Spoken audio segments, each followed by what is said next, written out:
देखिए, इस देश में एक पॉलिसी है। पहले एक फैसला लागू होता था, अब फैसले के 3 चरण होते हैं। पहला फैसला देश की सरकार लागू करेगी, देश में मीडिया कहेगी भाई बहुत अच्छा फैसला, इससे देश की तस्वीर बदल जाएगी।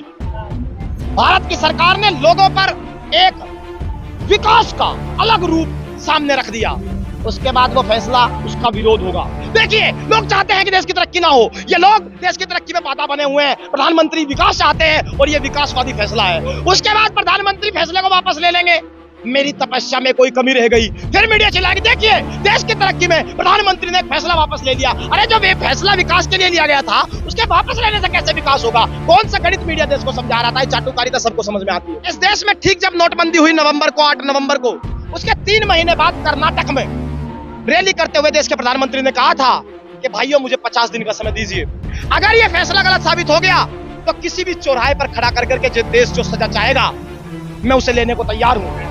फैसला गलत साबित हो गया, देश के प्रधानमंत्री का फैसला गलत हुआ, कहां वो चौराहा और कहां वो सजा। और ये फैसला गलत है, क्यों है बताता हूं। क्योंकि अगर ये फैसला सही होता तो इसकी घोषणा राष्ट्र के नाम संदेश से देश का प्रधानमंत्री या कोई मंत्री करता। प्रधानमंत्री जिस समय जापान दौरे पर है, उस समय किसी मिनिस्टर ने भी इस बात की घोषणा नहीं की, आरबीआई से कराई। इसका मतलब सरकार भी ये समझ रही है कि उसको इस बार मात मिली है। अगर 2000 के नोट की स्थिति ये है, सरकार ने कहा हमने 2000 का नोट इसलिए बंद किया क्योंकि 1,08,000 करोड़ गायब हो गए, तो फिर 500 के नोट में भी तो ये आरबीआई का ही आंकड़ा है कि टोटल 6,475 करोड़ नोट 500 के छपे थे, जिसमें से 298 करोड़ गायब हो गए। सवाल में अब कह रही है कि सर्कुलेशन में बचे 6,181 करोड़। तो अगर 500 रुपए के नोट के रूप में भी जमाखोरी गायब हुई है, आरबीआई का आंकड़ा कह रहा है कि 500 रुपए के रूप में भी 8,13,000 करोड़ रुपए काला धन बन गए, मार्केट से गायब हो गए, तो क्या सरकार 500 का नोट भी बंद करेगी? नहीं, आप कह रहे हैं कि गायब है 2000 के नोट, तो हम कह रहे हैं कि 500 का लगा ढूंढ लेना चाहिए। देखिए, चिप तो मीडिया का वो फ्लॉप एक्सपेरिमेंट है, वो चेहरा है जो इसने देश ने देख करके जान लिया कि मीडिया भक्ति में लीन है और वो रहेगा। बात समझ में आई? एक सवाल आपसे ये है कि अभी आपने राहुल गांधी का नाम लिया, उन्होंने 2000 के नोट को गलत ठहराया। वहीं कोरोना के टाइम पे भी उन्होंने बहुत सारी सरकार की नीतियों को गलत ठहराया था। किसान आंदोलन पे भी उन्होंने कहा था कि सरकार ये वापस लेगी, आज नहीं तो कल। तो क्या राहुल गांधी को प्रधानमंत्री से ज्यादा समझ है? देखिए, समझ इसीलिए उन व्यक्तियों को है क्योंकि व्यक्ति समझ और ना समझ हो सकता है, लेकिन अगर वो ज्ञान को बढ़ाने का प्रयास ही ना करे। अगर देश का प्रधानमंत्री ये कह दे कि हार्वर्ड यूनिवर्सिटी कुछ होती नहीं, हम तो हार्वर्ड को मानते हैं, इस दुनिया की टॉप यूनिवर्सिटी को अगर ये कह दे कि कोई है ही नहीं, इसका मतलब वो अपना ज्ञान बढ़ाना नहीं चाहते। वही तो इंटरव्यू में कह रहे हैं कि दोस्तों तुम्हें जान करके हैरानी होगी, मेरी कोई पढ़ाई वढ़ाई नहीं हुई। इसका मतलब अगर पढ़ाई ना करना साधुवाद, अच्छा काम देश का प्रधानमंत्री बताएगा, तो फिर उसे नॉलेज कहां से आएगी? पार्टी बता रही है कि मास्टर डिग्री लिया हुआ है। मास्टर डिग्री दिखाओ तो है कहां वो? डिग्री तो है लेकिन दिखाएंगे नहीं, कैसे कैसे काम चलेगा भाई? एक बात आप जान लीजिए, इस देश में जितने भी फैसले, चाहे वो नोटबंदी का फैसला हो, मनमोहन सिंह का राज्यसभा में भाषण था कि इससे इस देश की अर्थव्यवस्था को ऐसा झटका लगेगा उसकी रिकवरी नहीं हो पाएगी। और आप जीडीपी कैलकुलेट कर लेना 2016 के अगले 3 सालों की, वही स्थिति सामने इस देश की आई। इसका मतलब देश के प्रधानमंत्री को अपनी कोई समझ नहीं है और कोई जो सलाहकार है वो इतना पागल हुए बैठा है कि उसे पता नहीं करना क्या। मीडिया नोटबंदी का फायदे गिना रही थी जी, अब 2000 जो वापस लिया जा रहा है उसका फायदे बता रहे। देखिए, इस देश में एक पॉलिसी है। पहले एक फैसला लागू होता था, अब फैसले के 3 चरण होते हैं। पहला फैसला देश की सरकार लागू करेगी, देश में मीडिया कहेगी भाई बहुत अच्छा फैसला, इससे देश की तस्वीर बदल जाएगी। भारत की सरकार ने लोगों पर एक विकास का अलग रूप सामने रख दिया, उसके बाद वो फैसला, उसका विरोध होगा। देखिए, लोग चाहते हैं कि देश की तरक्की ना हो, ये लोग देश की तरक्की में बाधा बने हुए हैं। प्रधानमंत्री विकास चाहते हैं और ये विकासवादी फैसला है। उसके बाद प्रधानमंत्री फैसले को वापस ले लेंगे, मेरी तपस्या में कोई कमी रह गई, फिर मीडिया चिल्लाएगी देखिए देश की तरक्की में प्रधानमंत्री ने एक फैसला वापस ले लिया। अरे जो ये फैसला विकास के लिए लिया गया था, उसके वापस लेने से कैसे विकास होगा? कौन सा गणित मीडिया देश को समझा रहा था? चाटुकारिता सबको समझ में आती है।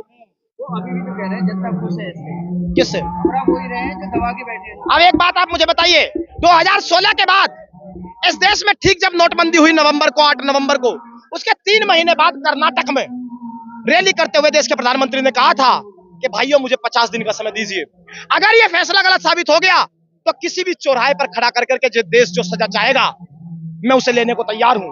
फैसला गलत साबित हो गया, देश के प्रधानमंत्री का फैसला गलत हुआ, कहां वो चौराहा और कहां वो सजा। और ये फैसला गलत है, क्यों है बताता हूं। क्योंकि अगर ये फैसला सही होता तो इसकी घोषणा राष्ट्र के नाम संदेश से देश का प्रधानमंत्री या कोई मंत्री करता। प्रधानमंत्री जिस समय जापान दौरे पर है उस समय किसी मिनिस्टर ने भी इस बात की घोषणा नहीं की, आरबीआई से कराई। इसका मतलब सरकार भी ये समझ रही है कि उसको इस बार मात मिली है, फैसला गलत था, उसे चुपके से सुधारना चाहती है। 2000 के नोट से बंद करने का देखिए, उद्देश्य तो ये है कि गलती को सुधार कर लिया जाए। दूसरा उद्देश्य बताता हूं, इस देश में एक बड़ी पॉलिसी आई इलेक्टोरल बॉन्ड। पता ही नहीं लगेगा किस पार्टी को चंदा कहां से मिला है। तो सरकार ये चाहती है क्योंकि भाई हमारी पार्टी का चंदा तो आता है इलेक्टोरल बॉन्ड से, क्योंकि कर्नाटक में चुनाव हार गए, आगे चुनाव होने हैं कुछ राज्यों में, तो विपक्ष को क्या आर्थिक रूप से कमजोर किया जा सकता है इस तरह के फैसले में। क्योंकि एक आंकड़ा बहुत अच्छा साउथ के पत्रकार उन्होंने छापा, उन्होंने कहा है कि प्रति व्यक्ति अगर चक्कर काउंट कर लिए जाए तो इस फैसले से हर व्यक्ति को 18 करोड़ चक्कर बैंकों के लगाने पड़ेंगे। उन्होंने कहा किसी व्यक्ति पे अगर 2 करोड़ नोट है, सीधी सीधी कैलकुलेशन है, और 2000 के वो नोट है, इसका मतलब उसे बैंक के 1000 चक्कर लगाने पड़ेंगे जब जाकर के वो नोट बदला जाएगा। इसका मतलब जब हर व्यक्ति बैंकों के चक्कर लगाने में व्यस्त हो जाएगा, विपक्ष की पार्टियों को आर्थिक रूप से कमजोर किया जाएगा, तो सरकार को लगता है कि विपक्ष चुनाव हार जाएगा। विपक्ष और पक्ष की बात ही नहीं है, जब जनता आपके खिलाफ हो चले, जब बेटियों को न्याय न मिलने की स्थिति हो, तो जनता जब खिलाफ हो जाती है तो कर्नाटक जैसा जनादेश आता है और आता रहेगा, इंतजार कीजिए। आपको लगता है कि जो गरीब जनता है उस पर इसका असर होगा? 2000 नोट जो नहीं होगा मुझे बताइए भाई, आपने ही तो कहा 2000 के नोट ले लो, हम थोड़ी ले रहे थे, एटीएम हमें निकाल के दे रहा था। एक बात आप और भी समझिए, ये ऐतिहासिक फैसला क्यों नहीं है। जिस दिन नोटबंदी हुई उसके बाद 2000 के नोट इस देश में लगभग करेंसी का 50% छपे। आज 8 साल बाद वो मात्र 13.8% रह गए थे। अगर 2000 के नोट को बंद ना भी करती तो और 4 साल में वो 5% ही रह गए थे, धीरे धीरे चलन से घट ही रहे थे। तो अगर 2000 का नोट खुद ही चलन से घट रहा था तो इसका मतलब तो वो आगे भी चलन से घटता ही। तो सरकार अगर सोच समझ के साथ फैसला लेती तो कुछ काम आता, लेकिन सरकार की मंशा दूसरी। चलिए, वो कह रहे हैं कि काला धन जो है इसको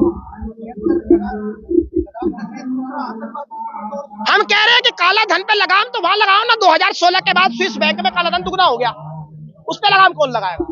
जहां काला धन बढ़ रहा है वहां जिक्र आप नहीं कर रहे हैं। मीडिया ये भी जानकारी दे रही है कि इसकी तभी चिप ढूंढ रही थी। अरे 5 साल के लिए चिप लगाई थी क्या? अगर मीडिया को पता था, मीडिया इस देश का बिक चुका है और वैसी बातें कर। कौन कह रहा है ये बात? तो इसका मतलब 2000 रुपए के नोट छापने में जो कई सौ करोड़ रुपए इस देश के बर्बाद हुए, उसकी भरपाई कौन करेगा? ये देश में मजाक चल रहा है। कई सौ करोड़ रुपए की आप एक करेंसी छापेंगे, उसमें पैसा वेस्ट करेंगे इस देश की जनता के मेहनत और पसीने का, और उसके बाद बंद कर देंगे। क्या कोई फिल्म का ट्रेलर चल रहा है क्या? क्या फ्लॉप हो गई तो बंद और चली तो चली? ये देश की आर्थिक नीति है। तो भ्रष्टाचार तो हम बता रहे हैं, आरबीआई का डाटा कहता है कि 500 के नोट से भी सर्कुलेशन से गायब हैं। करो उनको भी बंद, सारी करेंसी बंद कर दो। इस देश में करेंसी पीतल की लेके आओ, मुगल की तरह। करेंसी दोबारा छपेगी, करोड़ों रुपए का